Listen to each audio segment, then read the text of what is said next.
the show got more popular, famous people wanted to be on. Every time someone recognizes me, they ask me to say it. She was 14 years old, so professional. We just couldn't stop laughing.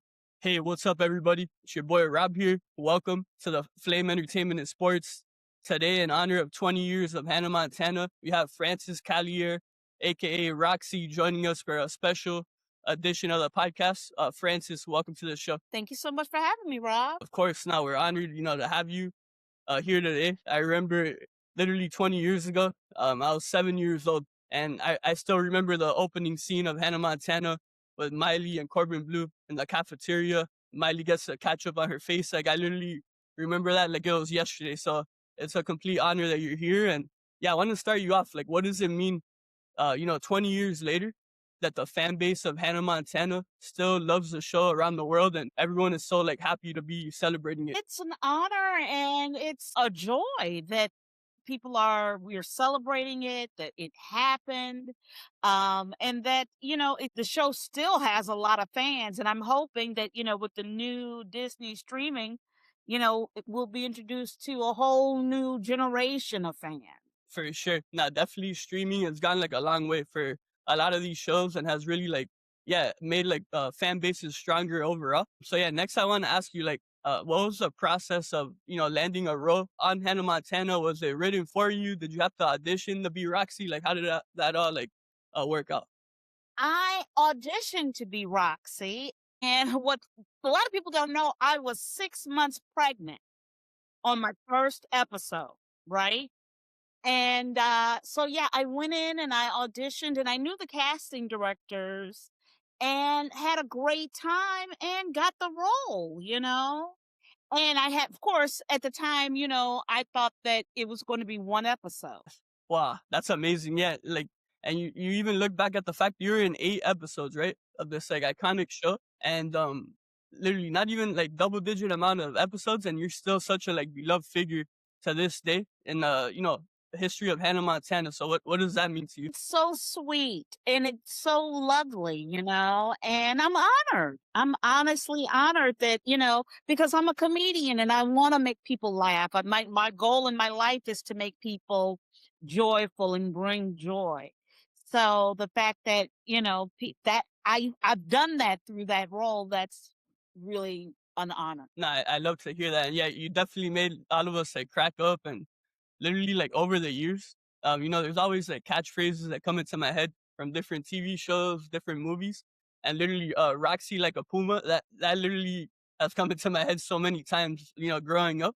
So yeah, what does it mean even that you have like your own like iconic, you have that iconic catchphrase from your role as Roxy? It's fun, and literally every time someone recognizes me, they ask me to say it, and that's sweet, I'm part of people's childhoods, and again, I know what it feels like like, well, I grew up on Mr. Rogers and Sesame Street and things like that that brought me joy. So I'm glad I could be that for someone else. Let's go. Nah, that's amazing. Yeah, you've definitely brought like a lot of joy to a lot of us growing up, and now you said because of Disney Plus, there's a whole new fan base that's coming right now. So it's just amazing overall that people of all ages now actually get to witness this like historic show that means so much to so many people. And yeah, I want to ask you too: are there any like behind the scenes moments or any specific memories you have during your time filming Hannah Montana? So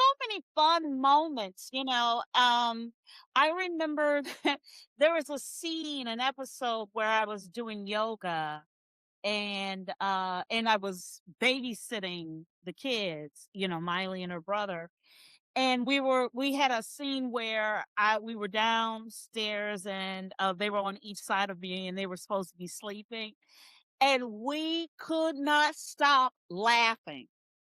And everybody got the giggling fits from the bit because we were supposed to be snoring and it was so funny that literally I think we had to stop down because we all were from the cast to the crew to the director, the producers. We just couldn't stop laughing. Let's go. Nah, I love that. Those are definitely the best moments in life when you just said you can't stop laughing, your stomach starts hurting, and especially in a group setting, it makes it even better because everyone's so like happy and in the moment. You know what I mean? Absolutely. So it's moments like that, and yeah, just lots of fun. No, I love that. Now I want to ask you a little bit about Miley, right? Like you got to work with her at the start of her career, and that career turned into like literally one of the greatest careers we've ever seen, and we've all seen her grow up. But you're actually there with her at the start of it all. So what does it mean to you to see how far she's come? Well, when I met Miley, she was 14 years old, and he was so professional. Uh, and I've had a long career. I was an actor before that, an actor since. And I've been on many, many, many, many sets and with a lot of famous people. And, but there was never you never saw her take advantage of her position. She was always kind. She was always professional. She was always ready. She wanted to be a singer, like really be a singer, at that time and was always singing, and she just was a really nice kid. Nah, I love to hear that, and I think it definitely makes sense with all the success she's been able to have. At the end of the day, you have to be a good person. You have to be good to people. You have to be a hard worker. And I think, yeah, Miley, you literally described it perfectly, and that's why she's turned into literally a superstar. Throughout all these years. Yeah, absolutely. I'm not surprised at all at her success, you know? And you think about it because it took a lot for, she at the time, you have to remember her father, Billy Ray, was the star, right? And he was the one that you couldn't get out of his dressing room, right? Um, Even though, and I don't mean to say that in a negative way, uh, it was, he just was a star. He was busy, he was doing things and blah, blah, blah. But he was totally thrilled to be there to support his kid. Wow, wow, that's amazing. I love that they're able to have all those years of being on the show together. I think it's so special, and I'm sure like help their bond grow. If that makes sense. And her mom was always there. It really was a family affair. Noe was always on the set, and it just was really sweet.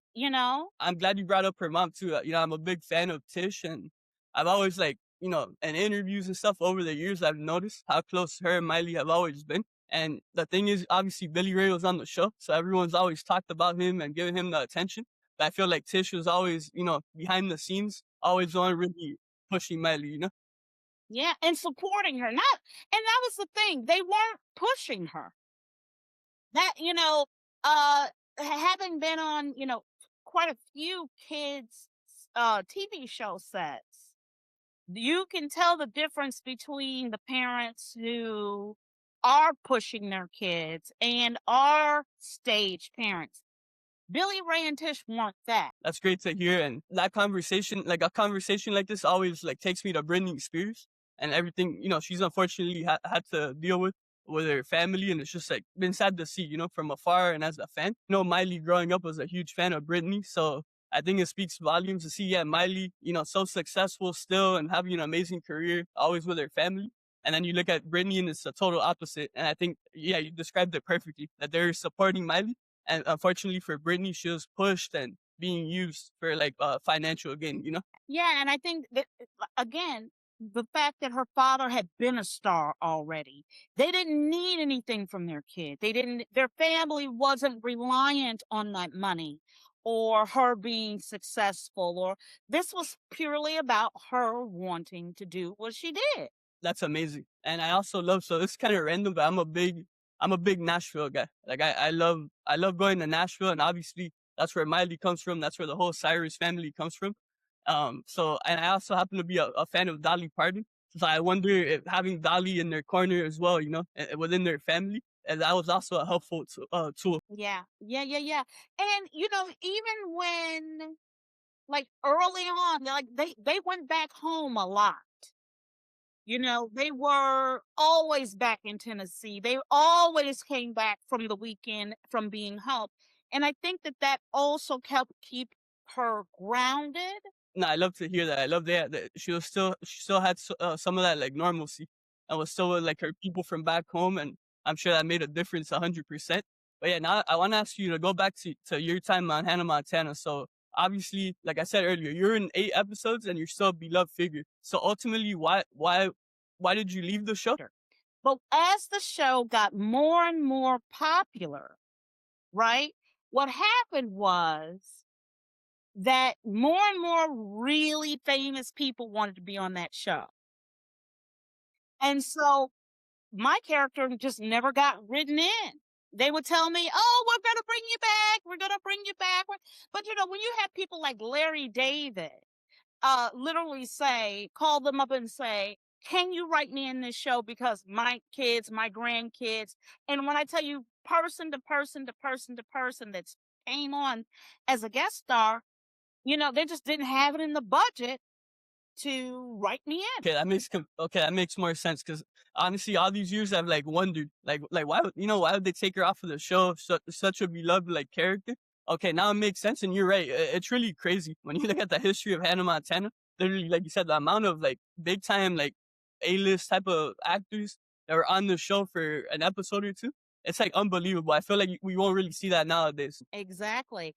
And it was a phenomenon. It got really, really super huge. And then when she started touring, it was over. It's crazy. Actually, like, so her first tour was, she started it, I think, right after season 1. It was, 2007. She had a show here in Miami, actually. And that's the first time I ever saw her in concert. The Jonas Brothers open for her. And I'm like a huge Jonas Brothers fan, Miley fan, like all the Disney Channel stars from that era. So it's just unbelievable that after one season of that show, like it literally blew up Disney Channel, but it also blew up Miley's career like right away. It's insane how big it was from the jump.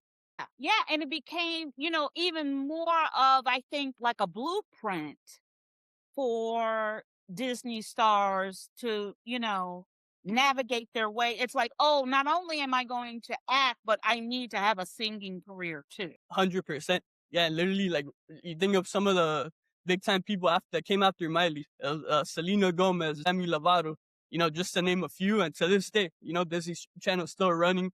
Now with Disney Plus, a lot of big things are happening still. But yeah, Miley kind of like walks all these like other individuals could run, and it's just unbelievable to see what she started. And yeah, that whole group to me, I'll always be a fan of all of them.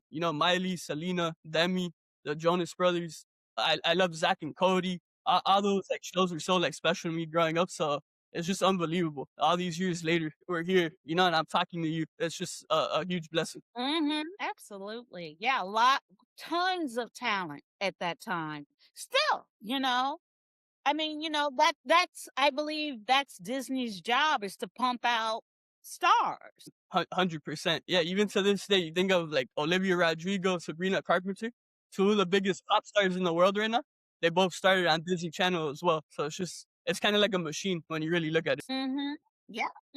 But yeah, so before we wrap up here, Frances, are there any final memories, any final things you want to say about your time on Hannah Montana? I'm again so blessed and so joyful, and it was really an honor to be able to do it. It was fun, and I'm just really happy. Thank you, Frances. For joining us today again. It was an absolute honor to get the opportunity to talk to you. And like I said, I was 7 years old when I saw you on TV, and now we're here 20 years later. And God gave us the opportunity to meet each other, and it's just a huge blessing. And yeah, before I let you go, is there anything you want to promote? Anything, any new project, or any final words you have for the audience out there? Watch the show, have a good time, laugh, and I have podcasts. I have a funny podcast called Idiot of the Week, where you can listen to that wherever you find your podcast. Sounds great. Now we'll definitely check out Idiot of the Week, and we'll put in like the episode notes and everything, so you guys make sure to go check it out. But yeah, Frances, once again, thank you so much for joining us today. Thank you. And yeah, guys, I hope you guys enjoyed, our conversation with Frances here. Once again, congratulations to everyone at Hannah Montana. 20 years later, we still all love the show. And yeah, guys, make sure to check us out on Instagram and TikTok at the flame_es. Until next time, everyone, take care.